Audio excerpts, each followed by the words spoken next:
Coming to you live from Wallace Lake Supper Club, previously known as Wetlands. We're on the rooftop. It's actually a new roof on this part of the building. It's kind of interesting that you can see two buildings here where the roof goes down. This part of the building was dating back to the late 1800s, and then we think that little addition was the 1933 addition is what we're thinking. It's all Cream City brick and cobbled together stone.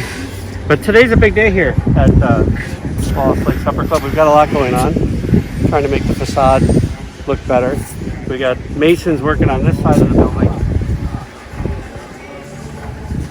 Watch this out. You're building two staircases. Keep on, I won't let you follow. This staircase goes all the way to the basement. That was our most difficult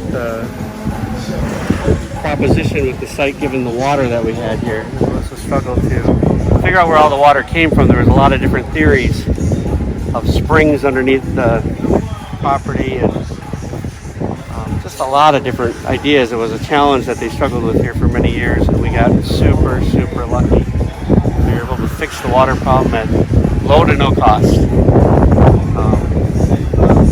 Happened to be all lake water being piped into the building, so we had to find all that, follow them all back, shut them off, and then relieve the pressure underneath. The basement's dry for the first time, and well, as far as anybody can remember.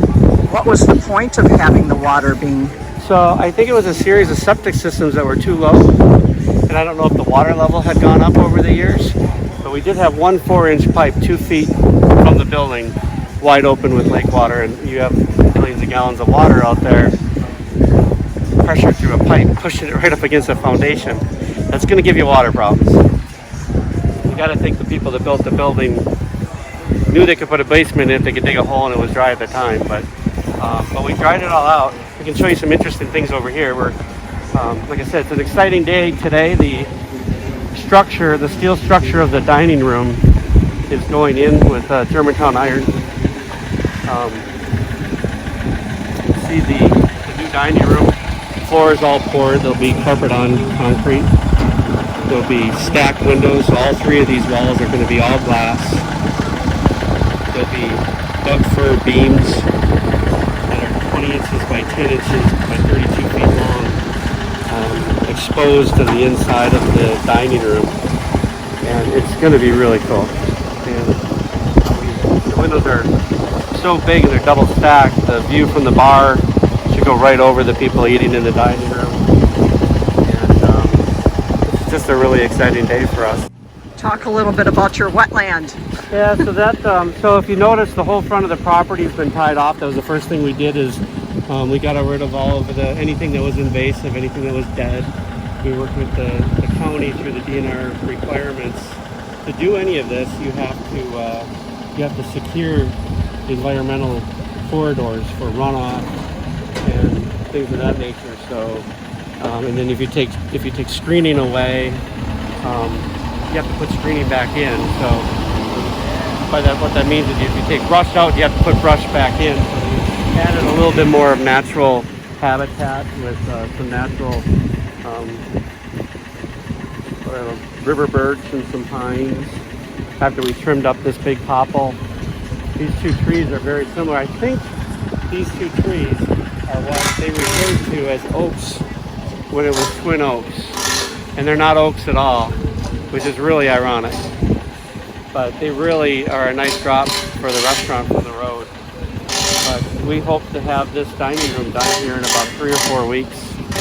And then when the dining room is complete, we'll close the existing dining room and gut that, and we'll work on a transition on the new kitchen. So we're not really changing the occupancy. There's going to be more room for everybody to move around. The furniture will be a little bit bigger.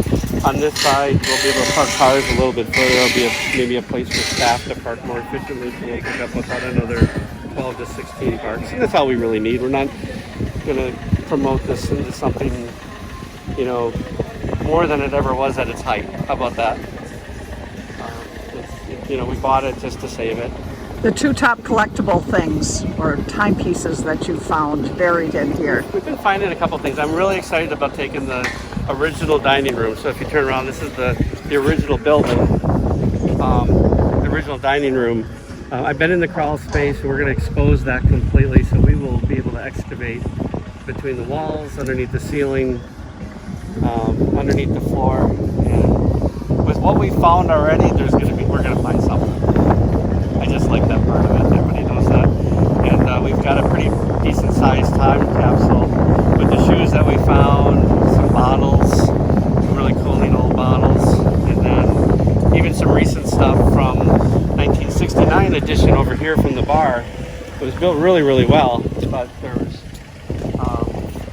there was word of dances that they'd have at the bar, and we found a really cool 1970 can of floor wax. Nobody buys floor wax anymore for dancing. We'll put that in the time capsule, but I don't know. My part on the job is getting easier because all I have to do is manage contractors and make sure everybody's doing their job. But it's been 3 or 4 months of a lot of work. I've spent a lot of time out there, and it's going to be really neat when it's done. The Wetlands is a highly engineered, they call that a rain garden. You see the white line going in there. That's picking up a bunch of stuff. That's picking up the sump that's coming from the basement. That's one thing that does run active in the drains down there because we added new drain tile. That's also going to pick up the load from the roof of rain, hence the rain garden. But that's really an interesting thing because there's 3 different ways for the water to go to the lake from that filter. So it's 42 inches of sand with a membrane for it to be filtered through, with 320 aquatic plants strategically placed 10 inches away from each other with an overflow drain. So those are 2 ways for the water to get to the lake. And then if we get a real big rain and it raises up, the end is meant to flow right out to the lake, and there's enough opportunity there for that hole to catch any sediment or anything that's not supposed to end up in the lake. So that is an expensive little hole that took a long time to come to terms with because there's not always having standing water in it. So this one will always have flowing water, and it won't grow mosquitoes. It'll be a live, active environmental addition to the property. All those are flowering aquatic plants. It'll be really nice next to some outdoor dining we'll have out here. So we're pretty excited. Everybody asks why we do restaurants. I think that's the best question anybody can ask us. We don't make money in restaurants. We do it for the people. We do it for the staff. We do it for the clients. This one we're doing for it being a supper club, and we're keeping it open. And it's just something cool to do.